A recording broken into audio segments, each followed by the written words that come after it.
Dear student, strength of material की video series में आज हम general introduction of strength of material, strength of material में use होने वाले डिफरेंट टाइप्स के मटेरियल जैसे homogeneous material, isotropic material, orthotropic material, anisotropic materials की डेफिनिशंस और उनके एग्जांपल्स, इसके अलावा प्रिंसिपल ऑफ सुपरपोजिशंस, इसका कहाँ पे यूज किया जाता है, कौन सी लिमिटेशंस हैं और किन कंडीशन में प्रिंसिपल ऑफ सुपरपोजिशन वैलिड नहीं होता है, इनके बारे में डिस्कशन करने वाले हैं। इसके अलावा जनरल इंट्रोडक्शन में जो भी एग्ज़ाम से रिलेटेड इम्पॉर्टेंट की पॉइंट्स होंगे उनके बारे में भी स्टडी करेंगे। स्ट्रेंथ ऑफ मटेरियल को समझने से पहले सबसे पहले हम समझते हैं कि स्ट्रेंथ क्या होती है। किसी भी बॉडी या मटेरियल की स्ट्रेंथ से मतलब होता है कि वो मटेरियल कितना फिजिकली स्ट्रांग है।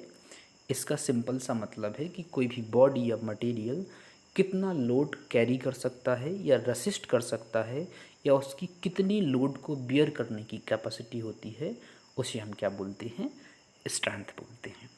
स्ट्रेंथ बेसिकली एक मटेरियल की प्रॉपर्टीज होती है जो यह बताता है कि कोई भी मटेरियल स्ट्रांगर है या वीकर है।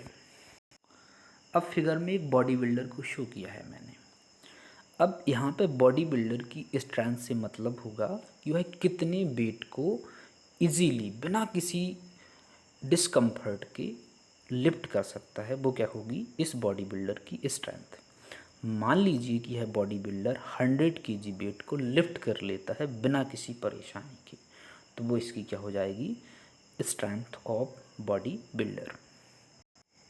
स्ट्रेंथ ऑफ मटेरियल से क्या मतलब होता है, कोई भी मटेरियल फेल होने से पहले जितना लोड रेसिस्ट कर लेता है उसको अपन क्या बोलते हैं, स्ट्रेंथ। यहाँ पे अपन फेलियर ऑफ मटेरियल से अभी समझेंगे उसका ब्रेक होना या टूट जाना। मतलब किसी भी मटेरियल पे हम लोड अप्लाई करें तो उसके ब्रेक या टूटने से पहले वह कितना मैक्सिमम लोड रेसिस्ट कर सकता है, वो उसकी कहलाएगी strength of material. Generally civil engineering construction work में जो मोस्ट इम्पॉर्टेंट कंस्ट्रक्शन मटेरियल होता है वो होता है कंक्रीट। कंक्रीट बेसिकली क्या होता है, एक प्रकार का मिक्स होता है, प्रोपोर्शनेट मिक्स, किसका, सीमेंट, फाइन एग्रीगेट यानी सैंड और कोर्स एग्रीगेट का, जिसमें एक certain amount of water add किया जाता है और यह हार्ड होने के पश्चात एक स्ट्रॉन्ग मटेरियल में कन्वर्ट हो जाता है, जिसे हम क्या बोलते हैं, कंक्रीट। अब कंक्रीट की स्ट्रेंथ को चेक करने के लिए हम एक 15 सेंटीमीटर का क्या बनाते हैं, क्यूब बनाते हैं और उसकी 28 डेज बाद कॉम्प्रेसिंग टेस्टिंग मशीन या CTM मशीन में उसको टेस्ट किया जाता है कॉम्प्रेसिव लोड अप्लाई करके, किन पर, क्यूब पर। और वो क्यूब फेल होने से पहले जितना लोड रेसिस्ट कर लेते हैं उसको अपन क्या बोलते हैं, स्ट्रेंथ ऑफ क्यूब या strength of concrete. Generally strength of cube को किस में एक्सप्रेस करेंगे, न्यूटन पर स्क्वायर mm। अब आप इस फिगर को देखिए, यहाँ पे एक ब्रिज का पियर मैंने शो किया है। जब इस ब्रिज को डिज़ाइन किया गया था तो इसकी डिज़ाइन स्ट्रेंथ क्या थी, 1000 किलो न्यूटन। लेकिन किसी कारण से हैवी ट्रैफिक या ओवरलोडिंग के कारण इस पियर पर जो लोड है वो 1000 किलो न्यूटन से एक्सेस कर गया। चूँकि इसकी कैपेसिटी से लोड एक्सेस कर जाने के कारण एक कॉलम कैसा हो गया, ब्रेक हो गया। इसको क्या बोलते हैं, failure of column. Okay. Second case मैंने किसका लिया है, बिल्डिंग का केस लिया है। अब इस केस में समझ लीजिए, पहले ग्राउंड पूरी तरीके से ड्राई कंडीशन है, मतलब वहाँ पे किसी भी प्रकार का वाटर नहीं है, जो बिल्डिंग है एक ड्राई सॉइल पर खड़ा हुआ है। तो इस केस में उस ड्राई सॉइल की स्ट्रेंथ सफिशिएंट है या ड्राई सॉइल की बियरिंग कैपेसिटी सफिशिएंट है कि उस बिल्डिंग के लोड को रेसिस्ट कर सके। लेकिन वहाँ पे एक्सेस रेनफॉल हुआ, आप फिगर में देख सकते हैं। एक्सेस रेनफॉल के कारण क्या हुआ कि वहाँ की जो आसपास की सॉइल क्या हो गई है, सैचुरेट हो गई है। सैचुरेट सॉइल से मतलब होता है कि जो सॉइल के वॉइड्स हैं उसमें क्या भर गया है, पूरी तरीके से पानी भर गया है। जब सॉइल सैचुरेट करेगी तो ये वाटर क्या करेगा कि सॉइल पार्टिकल्स के बीच में लगने वाले फ्रिक्शनल रेसिस्टेंस और कोहेजन को क्या कर देगा, कम कर देगा। जिस वजह से फ्रिक्शनल रेसिस्टेंस और कोहेजन कम होने के कारण सॉइल की शियर स्ट्रेंथ कम हो जाएगी। और शियर स्ट्रेंथ किससे रिलेटेड है, बियरिंग कैपेसिटी ऑफ सॉइल की। अब चूंकि शियर स्ट्रेंथ कम हो गई इसलिए बियरिंग कैपेसिटी ऑफ सॉइल भी कम हो जाएगी।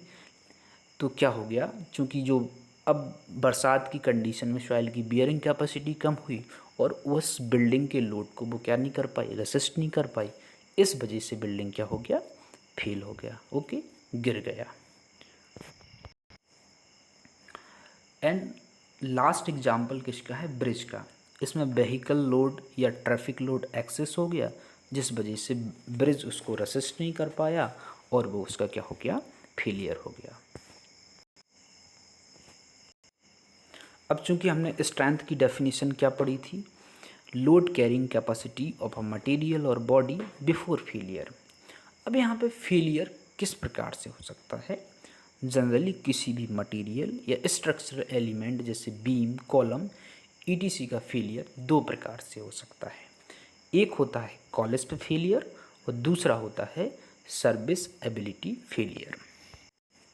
कॉलेस्प फेलियर से मतलब होता है किसी भी मटेरियल का वह फेलियर जो डायरेक्ट एक्शन ऑफ लोड के कारण होता हो या फोर्स के कारण होता है। जनरली हमारे स्ट्रक्चर्स पर 5 प्रकार के फोर्स लग सकते हैं, tensile force, compressive force, shear force, bending moment and torsional. तो टेंशन, तो कॉलेज के कारण चूंकि 5 एक्शन से 5 फोर्स वर्क कर सकते हैं किसी भी मटेरियल या बॉडी पर, तो कॉलेज के कारण फेलियर कितने प्रकार का होता है, 5 प्रकार का। ये हो सकता है टेंशन फेलियर, कंप्रेशन लोड के कारण क्या होगा, कंप्रेशन फेलियर, शियर फोर्स के कारण शियर फेलियर होगा, बेंडिंग मूवमेंट के कारण होगा फेलियर ड्यू टू बेंडिंग, और टॉर्जन के कारण क्या होगा, टॉर्जनल फेलियर।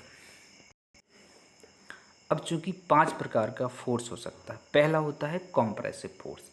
यदि कोई भी फोर्स किसी बॉडी को प्रेस कर रहा हो तो उसे क्या बोलेंगे, कॉम्प्रेसिव फोर्स, जिसे आप फिगर में देख सकते हैं। सेकंड होता है टेंसाइल फोर्स। टेंसाइल फोर्स का मतलब होता है एक ऐसा फोर्स जो बॉडी को खींच रहा हो दोनों डायरेक्शन में। आप फिगर में देख सकते हैं कैसा होगा, टेंसाइल फोर्स। तीसरा होता है शियर फोर्स। शियर फोर्स का मतलब होता है कि एक ऐसा फोर्स जो एक दूसरे के टेंजेंशियल डायरेक्शन में लगता हो और जो जिसका मेन पर्पस किसी प्लेन के थ्रू किसी बॉडी को कट करना होता है। तो इसका सबसे आसान एग्जाम्पल है कैंची।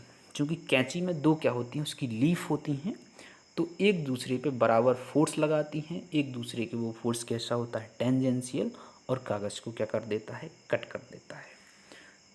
एवं तीसरा चौथा फोर्स है टॉर्जन। टॉर्जन से मतलब होता है ट्विस्टिंग या किसी भी चीज़ को मरोड़ना, वो क्या कहलाता है, टॉर्जनल फोर्स। और लास्ट वन होता है बेंडिंग। बेंडिंग का मतलब होता है झुकना या मोड़ना किसी भी चीज़ को। तो ये सबसे अच्छा एग्जाम्पल बेंडिंग का कहाँ पे मिलेगा आपको, बीम के केस में। अभी पांचों प्रकार के जो फेलियर होते हैं वो रियल लाइफ में कहाँ पे ऑकर हो सकते हैं। सबसे पहला मान लीजिए कॉम्प्रेशन फेलियर। चूँकि कॉम्प्रेशन किस केस में लगता है, कॉलम के केस में। कॉलम पे हमेशा कौन सा लोड लगता है, कॉम्प्रेसिव फोर्स लगता है या कॉम्प्रेसिव लोड लगता है। तो पहले केस में मैंने एक कॉलम शो किया है ब्रिज का। तो इस कॉलम पर एक्सेसिव कंप्रेसिव लोड होने के कारण जो उसकी कैपेसिटी से ज़्यादा हो गया, तो ये कॉलम क्या हो गया, इस डायरेक्शन में फेल हो गया। इसको क्या बोलेंगे अपन, कंप्रेसिव फेलियर। दूसरा होता है टेंशन फेलियर। टेंशन फेलियर का एग्जाम्पल हो सकता है रोप वे। आप यहाँ पे देख सकते हैं, अब यहाँ पे इतना ज़्यादा इन रोप वे पर लोड आ जाए ट्रैफिक की वजह से कि ये टूट जाए। इसमें चूंकि एक रस्सी है, इसमें कौन सा फोर्स लगेगा, टेंशन। तो ये कहलाएगा टेंशन फेलियर। तीसरा था शियर फेलियर। अब मान लीजिए कि दो एक प्लेट्स हैं, इनको एक रिवेट के माध्यम से हमने कनेक्ट किया है, ओके। तो रेड रिवेट पर कौन सा फोर्स लग रहा है, P, और ब्लू रिवेट पर भी कैसा फोर्स लग रहा है, P फोर्स लग रहा है। ओके, दोनों का मैग्नीट्यूड बराबर है और दो एक दूसरे के कैसे हैं, टेंजेंशियल है, मतलब एक दूसरे को स्पर्श कर रहे हैं। तो इस रिवेट पर इन दोनों फोर्सेस के कारण जो फोर्स लगेगा वो क्या कहलाएगा, शीयर फोर्स। अब चूंकि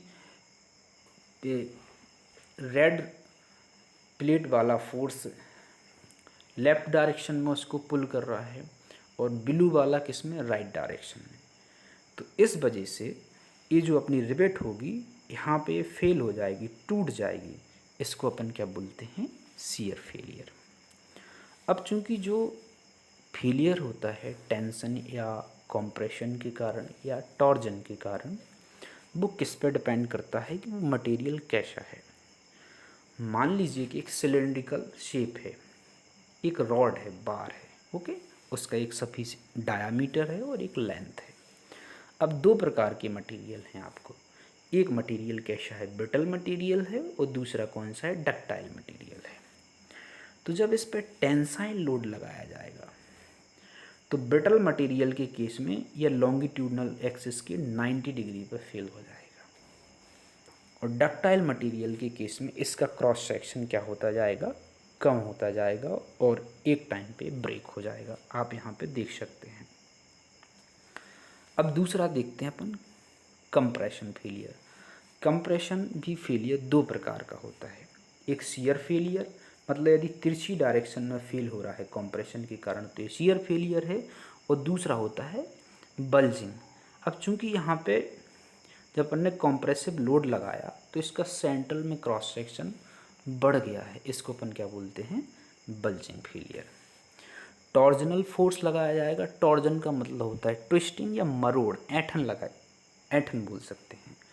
तो ब्रिटल मटेरियल है तो वो कैसा होगा, लॉन्गिट्यूडनल डायरेक्शन के 45 डिग्री पे फेल होगा, और यदि डक्टाइल मटेरियल है तो 90 डिग्री पे फेल होगा लॉन्गिट्यूडनल एक्सिस के। ओके, इसके अलावा कोई भी मटेरियल या स्ट्रक्चरल एलिमेंट जैसे beam, column, slab service ability criteria के आधार पर भी फेल हो सकते हैं। मतलब सर्विस एबिलिटी क्राइटेरिया से मतलब होता है कि किसी बॉडी या स्ट्रक्चरल एलिमेंट में ऐसी डिफॉर्मेशंस आ जाएं जिस वजह से उसका अपीयरेंस, कंफर्ट फॉर यूजर और फंक्शनिंग ऑफ स्ट्रक्चर डिस्टर्ब होने लगे, उसे क्या बोलते हैं अपन, सर्विस एबिलिटी फेलियर। अब आपको मैं यहाँ पे एक एग्जाम्पल के थ्रू समझाता हूँ। मान लीजिए कि कोई एक मशीन है और उसमें एक बोल्ट का उपयोग किया जाना है जिसका डायामीटर होगा 20 mm, लेकिन जैसे ही कुछ देर फंक्शन करने के बाद उसका डायमीटर घटकर 18 mm हो गया। अब यहाँ पे वो बोल्ट पूरी तरीके से टूटा नहीं है, उसमें अभी भी स्ट्रेंथ है लोड कैरी करने की, लेकिन उसमें क्या हो गया कि चूंकि हमें उस पर्पज को करने के लिए कितने mm डाया का बोल्ट चाहिए, 20 का, और वह घिस कर कितना बचा, 18 mm का। तो इस केस में उस बोल्ट को क्या माना जाएगा, फेल माना जाएगा। इसके अलावा दूसरे केस में कि उस स्ट्रक्चर में बहुत ज़्यादा वाइब्रेशंस आने लगे तो वो भी एक फेलियर माना जाएगा, किसके आधार पर, सर्विस एबिलिटी कंडीशंस के आधार पर। इसके अलावा कोई एक ऐसा डैमेज आ जाए जिससे उसका एफियरेंस, ड्यूरेबिलिटी और फंक्शन ऑफ स्ट्रक्चर इफेक्ट हो जाए तो उसे अपन क्या बोलेंगे, सर्विस एबिलिटी फेलियर। अब सर्विस एबिलिटी फेलियर को हम कुछ एग्जाम्पल्स के थ्रू समझते हैं। आप यहाँ पे फिगर में देखिए, पहले मैंने एक बीम शो की है। अब इस बीम में क्रैक डेवलप हो गया है, ओके, लेकिन ये बीम अभी भी इतनी स्ट्रांग है कि उस स्ट्रक्चर को सपोर्ट कर सकती है, मतलब उसमें अभी ताकत है फोर्स को रेसिस्ट करने की। लेकिन चूंकि उसमें एक क्रैक्स आ गया है उसकी पूरी लेंथ में, तो साइकोलॉजिकली हमें एक डर लगेगा कि कभी भी फेल हो सकती है। तो इसको क्या माना जाएगा, एक सर्विस एबिलिटी फेलियर।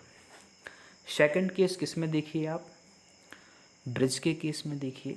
यहाँ पे आप देख सकते हैं कि नीचे जो कॉलम के पास की जो स्लैब है, डेक स्लैब, उसमें कुछ डैमेज आ गए हैं यहाँ पे, ओके, जिसमें ऐसा लग रहा है कि कभी भी गिर सकता है, भले ही वो पूरी तरीके से टूटा ना हो, तो वो भी क्या है, एक सर्विसेबिलिटी क्राइटेरिया। अब तीसरा एग्जाम्पल देखिए बीम का। चूँकि बीम को कैसा रहना चाहिए, पूरी तरीके से स्ट्रेट रहना चाहिए इस लाइन के अलॉन्ग, जो डॉटेड लाइन है, लेकिन जब उस पर लोड लगाया तो वो ये झुक गई है। इसमें क्या गया, डेफ्लेक्शन आ गया, और वो डेफ्लेक्शन पूरी तरीके से नज़र आ रहा है सीलिंग से।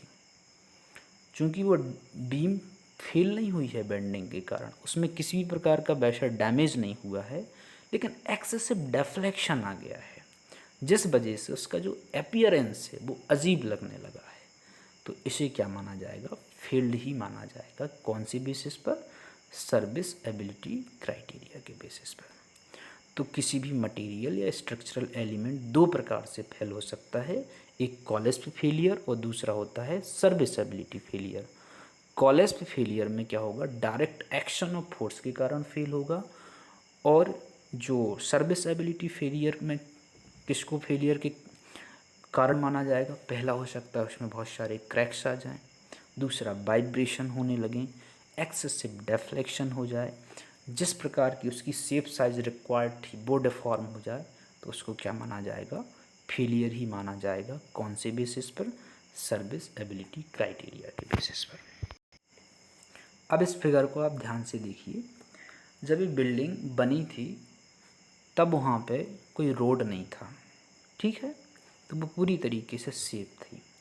लेकिन वो उस बिल्डिंग के पास से एक एक्सप्रेस वे का निर्माण कर दिया गया और हैवी व्हीकल वहाँ से पास होने लगे, जिसके कारण जो हमारी प्री कंस्ट्रक्टेड बिल्डिंग थी उसमें बहुत सारे वाइब्रेशंस आने लगे, ओके, और वो हिलने लगी है वाइब्रेशंस के कारण।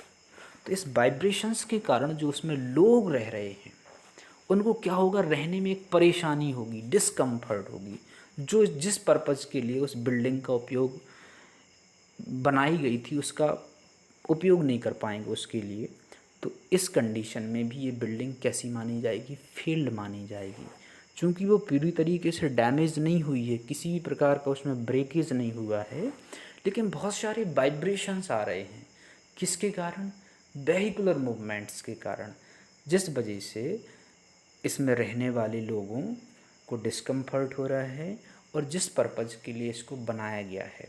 या मान लीजिए कि इसमें एक ग्रॉसरी शॉप खोली गई है, ओके, अब ग्रॉसरी शॉप जब वाइब्रेशन होगा तो वो कांच के बर्तन पूरे टूट जाएंगे, तो उसका अपन जिस पर्पज़ के लिए बनाया गया था उसका तो उपयोग नहीं कर पा रहे हैं, तो इस कंडीशन में वो कैसी मानी जाएगी, फेल्ड मानी जाएगी। स्टिफनेस, स्टिफनेस से मतलब होता है किसी भी मटेरियल को वन मतलब पर यूनिट डिफॉर्मेशन के लिए कितना फोर्स अप्लाई किया जाएगा, उसको अपन क्या बोलते हैं, स्टिफनेस।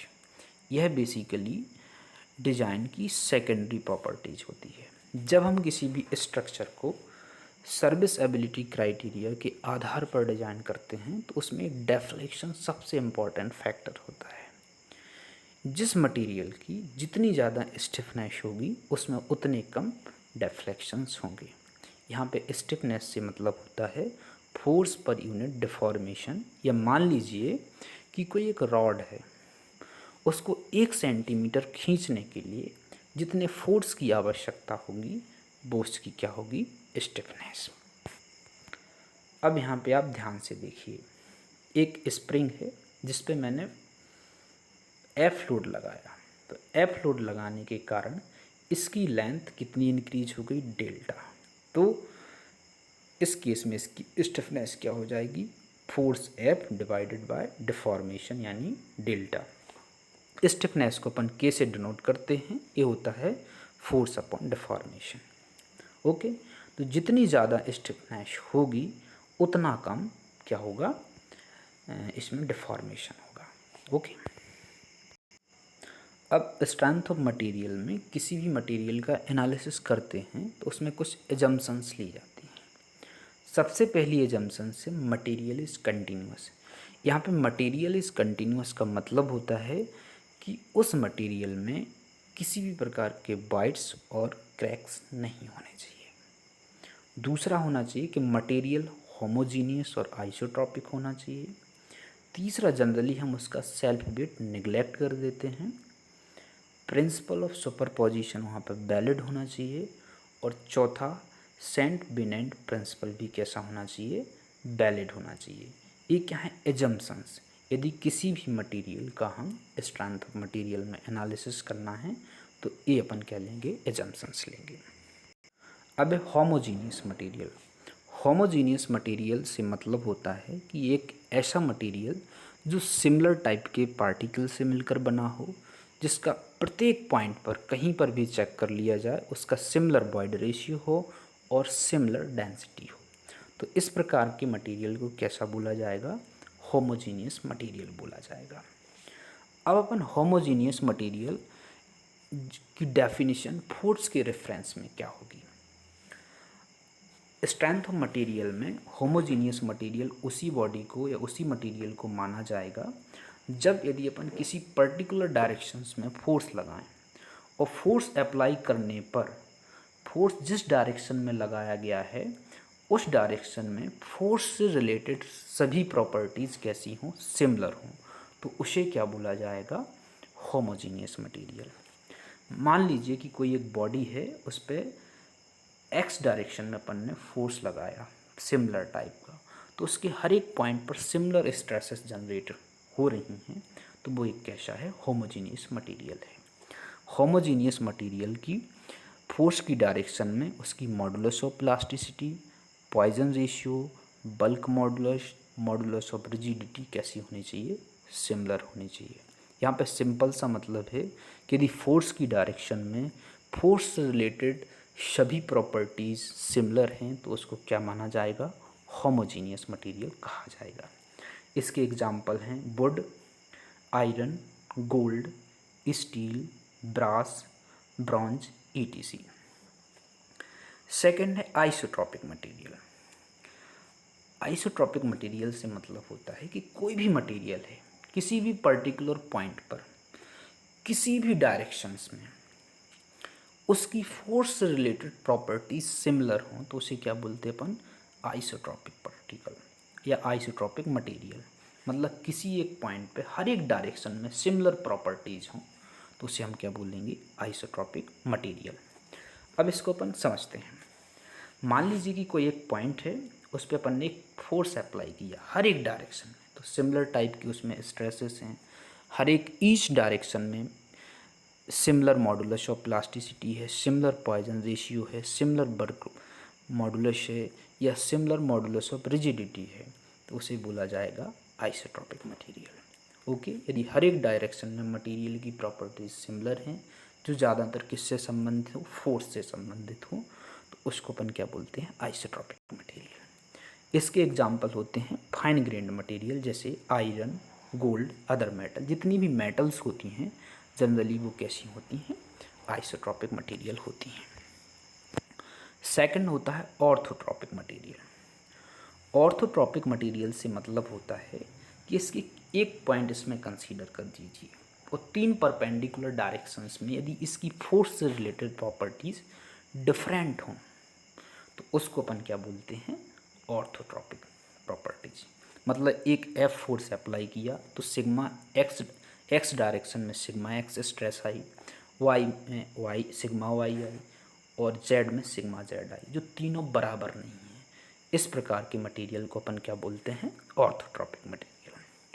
ऑर्थोट्रॉपिक मटेरियल का सबसे बेस्ट एग्जांपल होते हैं लेयर्ड मटेरियल। मतलब ऐसे मटेरियल जो लेयर्ड में मिलकर बने हों, लेयर बाय लेयर में बने हों। इसका एग्जांपल हो सकता है वुड हो सकता है, सेडिमेंट्री रॉक्स हो सकती हैं, मार्बल हो सकता है, ग्रेफाइट हो सकता है और माइका होता है। मतलब इसकी हर एक परपेंडिकुलर डायरेक्शन में इनकी प्रॉपर्टीज़ डिफरेंट होंगी। अब एक आप इस एग्जांपल को ध्यान से देखिए। एक लेयर्ड मटेरियल है, पहले हमने इस पर टेंसाइल फोर्स अप्लाई किया, तो जब यदि लेयर के पैरेलल टेंसाइल फोर्स जो टेंसाइल स्ट्रेंथ होगी वो लेयर के परपेंडिकुलर डायरेक्शन से ज़्यादा होगी, मतलब sigma X is greater than sigma Y.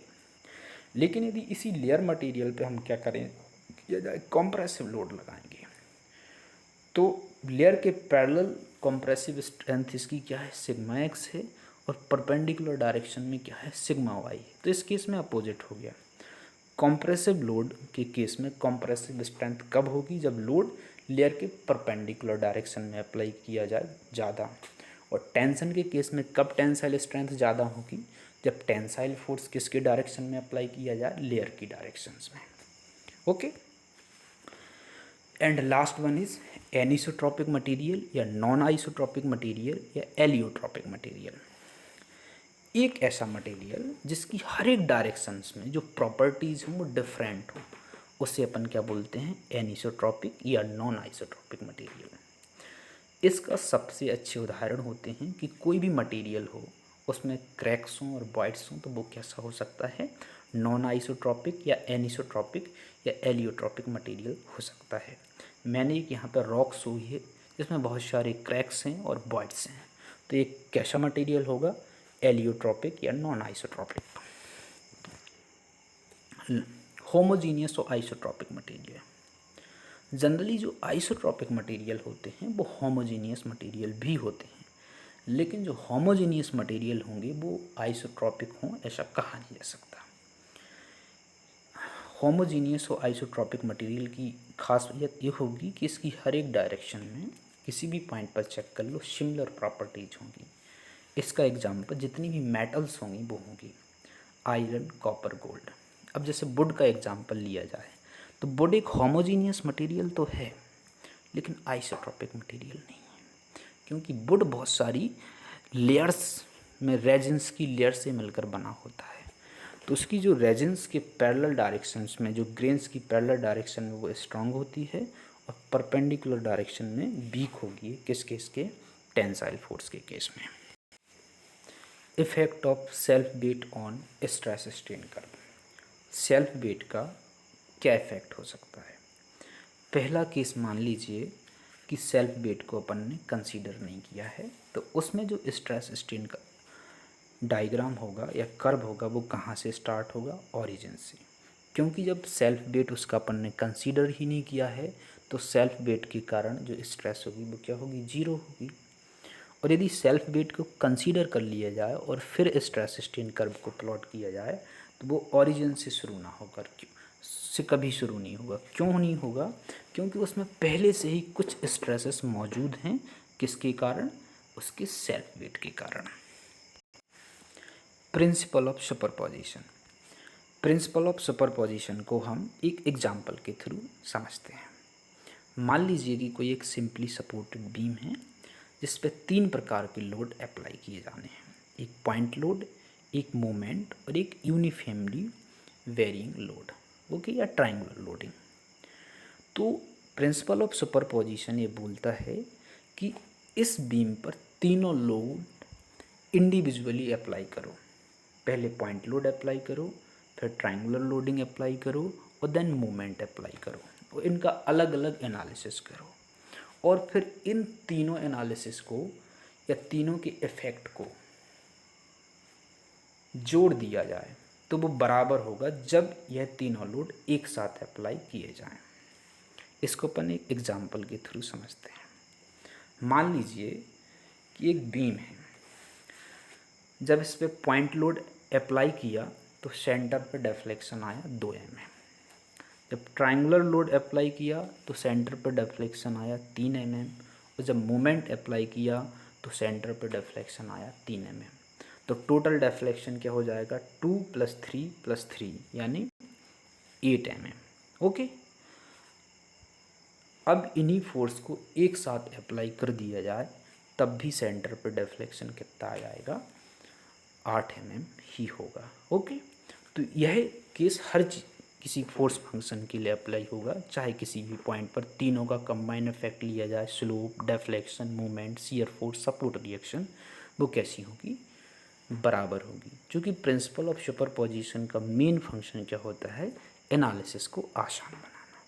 कि हम तीनों लोड को इकट्ठा एनालिसिस करने में डिफ़िकल्टी है तो 3 बीम में इसको डिवाइड कर लीजिए। पहले में मान लीजिए केवल पॉइंट लोड लग रहा है, दूसरे में केवल ट्रायंगुलर लोडिंग है और तीसरे में मूवमेंट, और तीनों के इफेक्ट को इकट्ठा जोड़ लीजिए प्रत्येक पॉइंट पर, तो उनका इफेक्ट किसके बराबर होगा, जब तीनों लोड्स को इकट्ठा अप्लाई किया जाएगा।